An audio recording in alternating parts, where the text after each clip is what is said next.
SCP-7584. A Brief History of Artwork in the Ten-Tongue Empire. Object Class: Safe. Special Containment Procedures.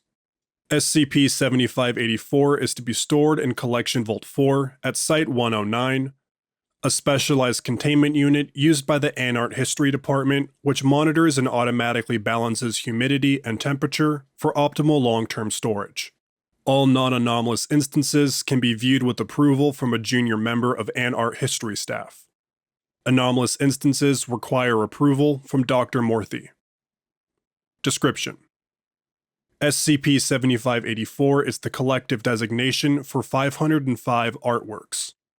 SCP-7584 apparently originates from the Ten-Tongue Empire, a seemingly non-existent nation-state dominant in Central Europe during the latter ages of the Era of Names and throughout the entirety of the Era of Hulls. Footnote 1. According to SCP-7584-1. The legitimacy of SCP-7584 remains unconfirmed. Whilst the majority of objects within the collection are mundane artworks, many SCP-7584 instances display anomalous properties. However, these instances typically fall within the acceptable boundaries of a safe class designation. SCP-7584 was discovered at the Statens Museum für Kunst, footnote 2, Denmark's National Art Gallery, during the construction of its new extension. Sections of the original gallery were closed off, and the artworks within loaned to other museums for the duration of construction. On April 7, 1998, security staff discovered that a member of the overnight security team had vanished, and that the sections emptied for their renovations had been filled with SCP-7584. The works were accompanied by several infographic displays and museum labels, referred to as SCP-7584-1. SCP-7584-1 instances were written in both Danish and English and indicate that SCP-7584 instances were part of an exhibit on the history of artistic movements within the Ten-Tongue Empire. Apart from the circumstances of their manifestation, SCP-7584-1 instances are non-anomalous. Embedded agents within local law enforcement were able to establish containment, and the artworks were transported to the Art History Department at Site-109. SCP-7584 research is currently focused on determining its origin. Several theories have been put forward by Art History researchers. SCP-7584 originates from a parallel universe to our own with a diverging history. Researcher Maxwell. SCP-7584 comes from a forgotten part of human history, which was erased during a CK class restructuring scenario. Researcher Sydney. SCP-7584 was created by an Art group to waste Foundation time and resources by preying on our organization's inherent paranoia. Dr. Morthy.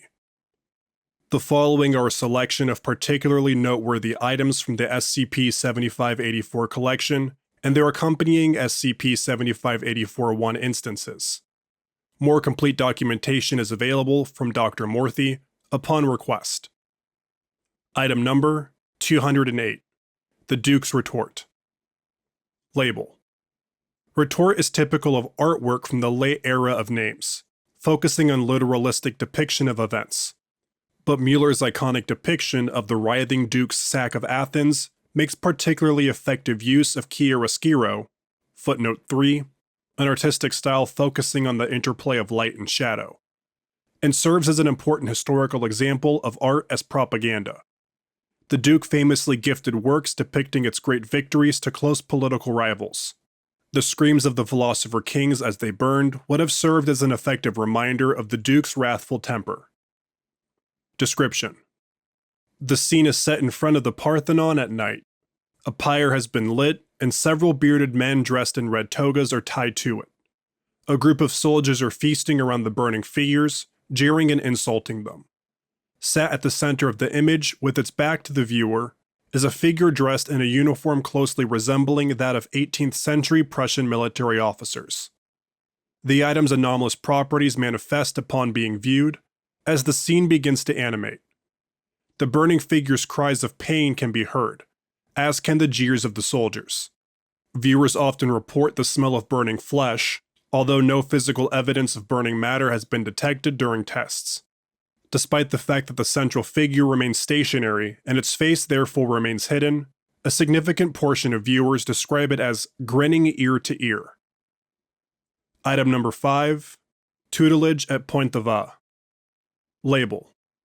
Coinciding with the Duke's ascension to the throne, in the beginning of the era of holes was a greater acceptance of oddities within society.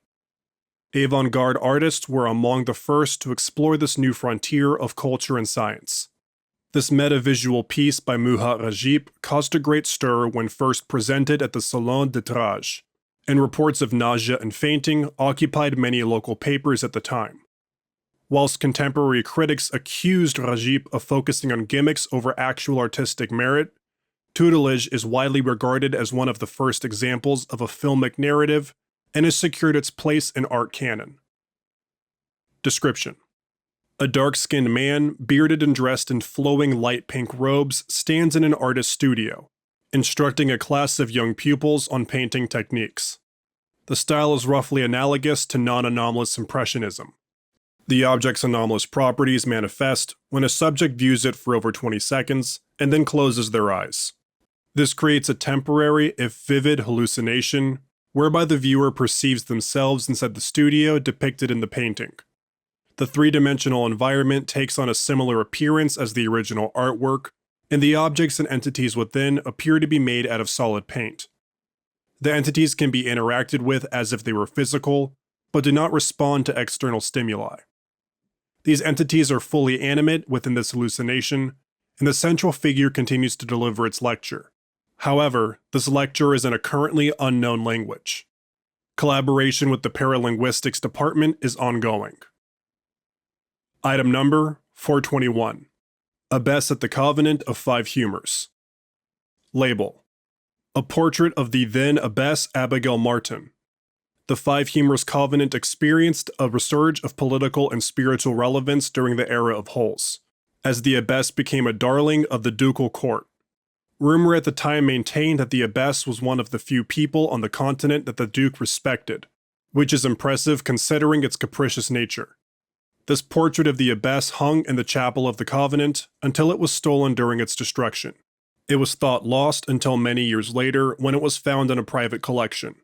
The Abbess was a firm believer in the spiritual potency of human hair cuttings, and braided hair became a popular item among those looking to gain the Duke's favor, whilst the Abbess held influence in court. Description: the item depicts a middle-aged woman dressed in a nun's habit. Her facial expression and general demeanor is stern and has been described as upsetting by many viewers. This is not currently thought to be anomalous. She holds one hand aloft, from which dangles a rosary. The thread seems to be woven out of hair. Her left arm is placed over her heart. A web of scar tissue covers the back of this hand, seemingly in a specific pattern. Whether this was an intentional work of body modification, as well as its possible cultural relevance, remains unknown. The woman is seated in front of a stained glass window split into 5 even portions. 4 of the portions seem to correspond to classical humoral theory. Footnote 4. The unscientific notion that human health and personality is influenced by imbalances and levels of the 4 humours: blood, phlegm, yellow bile, and black bile. Whilst a 5th shows a glowing golden substance pouring forth from the mouth and eyes of a crucified Jesus Christ. Item number 115. A feast fit for worms. Label. Canap was a pioneer of gefährliche Kunst. Footnote 5. Translates to dangerous art. Original context unknown. This work was reportedly commissioned by the Graf of Königsberg, an infamous glutton, to serve as a tool for his lavish banquets. The visual oddity contained within the work was intended to inspire intense hunger in its audience, allowing them to continue eating and enjoy the banquet for as long as they so desired. It is not known whether the secondary effect of this work was a result of poor workmanship or malicious intent on the part of Canap, although the title of the feast would suggest a distaste for his client. Either way, the aftermath of the so-called Bloody Feast of Königsberg saw Canap exsanguinated in front of the Ducal court. The oddity has since lost much of its potency and is now safe for public viewing. Description: the piece is a large sculpture cast in bronze with painted highlights. A central figure is surrounded by a circular table with towering platters of meats, fruits, and cheeses atop it. The figure is highly obese and is in the midst of consuming food from the table around it. Small cherubic creatures with insectoid features crawl across the figure's body.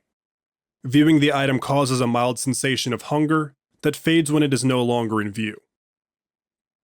Item number 195. Cigar case in Ducal style, mid-era of holes. Label: with the growing public knowledge of oddities, artisans began to incorporate them into their work. This objet d'art was likely a commission from the Schaefer workshop, indicated by the manufacturer's mark, a mountain range with an open eye. This would serve as an open sign that the owner of this object was in the know, and could be approached on occult matters. The cigars inside are packed with specially prepared papers, soaked in the first rain of spring, and then dried in a suitably sanctified chamber. The passing of the seasons is a time of change and opposition, where the membrane of the world thins and can be pierced, with the right tools. Description: an ornate cigar case constructed out of mahogany and embellished with an ivory inlay. Inside were 7 cigars. Each one has been used up for testing.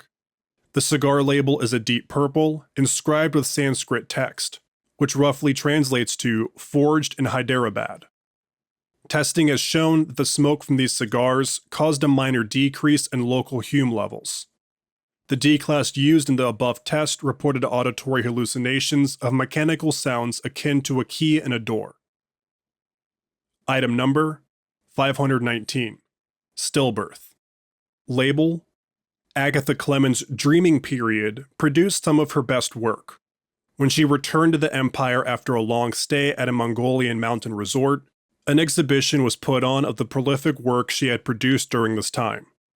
We feel that her own words describe the intention behind the piece best. I awoke among the reeds. My body felt leaden, and my feet were sunk into the riverbed. I was hidden from view, and I bore witness to something that I should not have. A boat was passing downstream, her occupants hidden under veils. Strange utterances ripped from it. I could not understand its words, they were too crunchy and caught in my throat. But the emotion was clear. Grief. Loss. Something ripped from it. When I awoke for the second time that night, my cheeks were wet with tears. Description: a shadowed figure stands next to a river. It is not reflected in the water. The scene is dark and the river plants seem to glow. Saline fluid constantly manifests in the space around the piece, which is damp to the touch.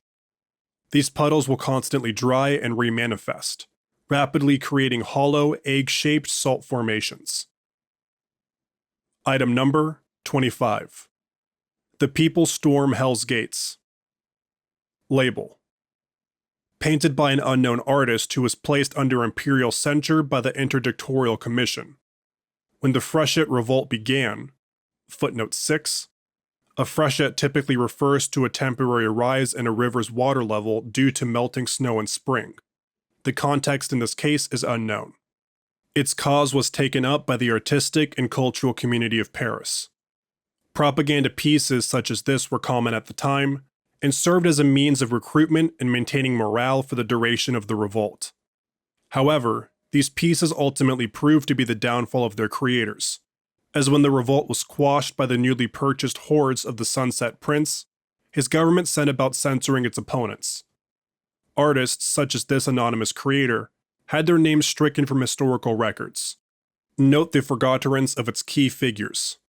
The People is significant in that it actually survived this period of censor, as most works of its kind were ultimately destroyed by the Commission when the Sunset Prince sold his kingdom to the writhing Duke.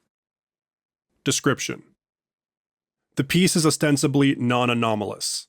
It depicts a group of people, of varying age and appearance, storming a luxurious palace whilst engaged in combat with the massive entities dressed in ill-fitting blue military uniforms. The uniformed entities are clearly non-human. Their pale skin appears to have no natural orifices, with objects similar in appearance to speaker grills protruding from their mouths, and black lenses from their eye sockets. A male, dressed in opulent robes and bearing a bejeweled scepter, stands on a palace balcony, surveying the scene. A shadowed figure stands behind him, barely visible from the viewer's perspective. The revolutionaries in the painting have had their faces obscured, as select pieces of the canvas are tarred with an unknown substance. The substance is also present in the bottom right corner of the work, where the artist's signature would traditionally be located. Attempts to restore the original painting have been unsuccessful, as the substance obscuring the subject's faces is resistant to all currently tested forms of paint removal. Item number 152. Commissioned Suppression Poster. Late End of Holes. Label. The popularization of oddities throughout the Empire often caused excessive outpourings of luminescence, particularly among artistic communities. After Milan was subsumed, the Interdictorial Commission was tasked with identifying and preventing outbreaks before they occurred. Graphic designer Sarah Antoni worked closely with the Commission on this campaign, and her work became well known throughout the Empire.